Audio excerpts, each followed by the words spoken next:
Todo esto vamos a recibir ya a nuestro invitado a esta hora para asomarnos a lo que está pasando en los mercados. Darío García, analista de XTB. Darío, muy buenos días. Muy buenos días, Eva, ¿qué tal? Bueno, hoy sí asistimos a la última jornada de negociación de este ejercicio 2022, jornada en la que parece que tanto el IBEX como el DAX se le resisten los 8.300, los 14.000 y en los que se espera también caídas en Wall Street. ¿Cómo afrontas esta última jornada de negociación? Bueno, pues aunque hoy tengamos una sesión potencialmente negativa, donde los minoristas, que son los que han predominado la negociación durante toda esta semana, prefieren mantenerse en liquidez o haber aprovechado las alzas de esta semana para cerrar sus posiciones y empezar frescos ya el próximo año 2023. De hecho, el contexto es que recordemos que el 2023 vaya a ser potencialmente un año, al menos durante el primer semestre, bastante negativo, con las perspectivas de una recesión que puede ser sobre todo duradera en el tiempo, aunque no sea intensa en cuanto al impacto económico que podamos percibir. Y concretamente hoy el IBEX 35 ni siquiera ha tenido la oportunidad de beneficiarse del dato estimado del IPC de diciembre, que ha sido inferior a las estimaciones, desde el 6% que se esperaba al 5,8% finalmente publicado, y que no ha ejercido ningún tipo de influencia sobre los mercados, recordando también pues, que el IBEX 35 dentro del contexto comunitario tiene relativamente un peso bastante pequeño si lo comparamos con otros índices como por ejemplo el CAC 40 o por supuesto el DAX alemán.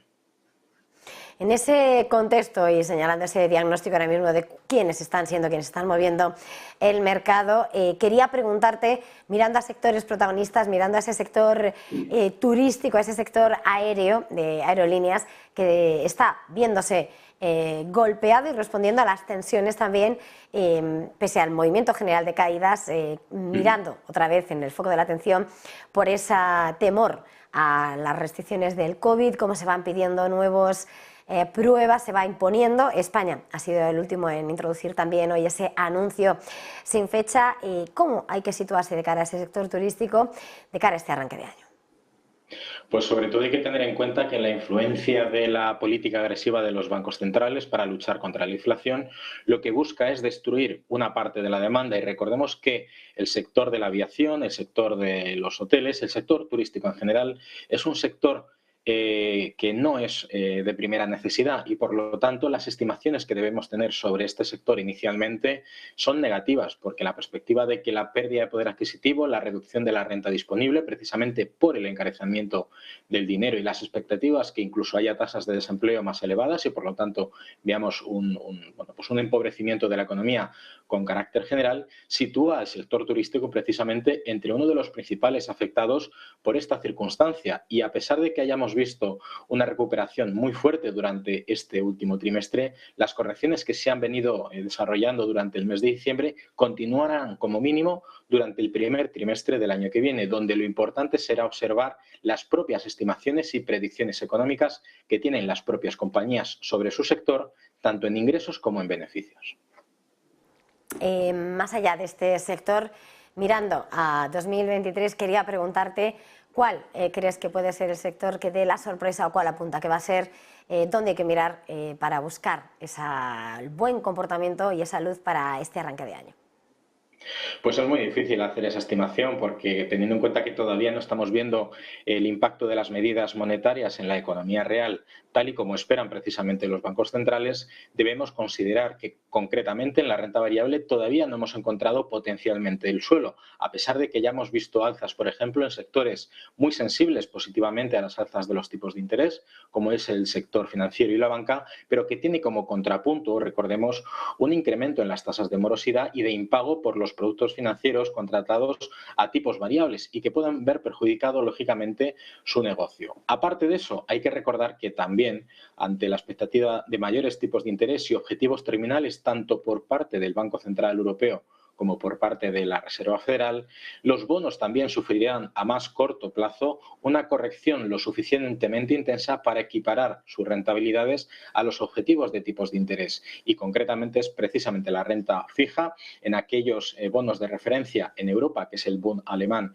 y por supuesto en Estados Unidos cualquier bono de la curva, pero concretamente con carácter generalizado y bono a 10 años serán los activos más interesantes para negociar, tanto directamente a través de la compra de bonos como a través de productos que concentren una cesta de bonos, como son, por ejemplo, los ETFs.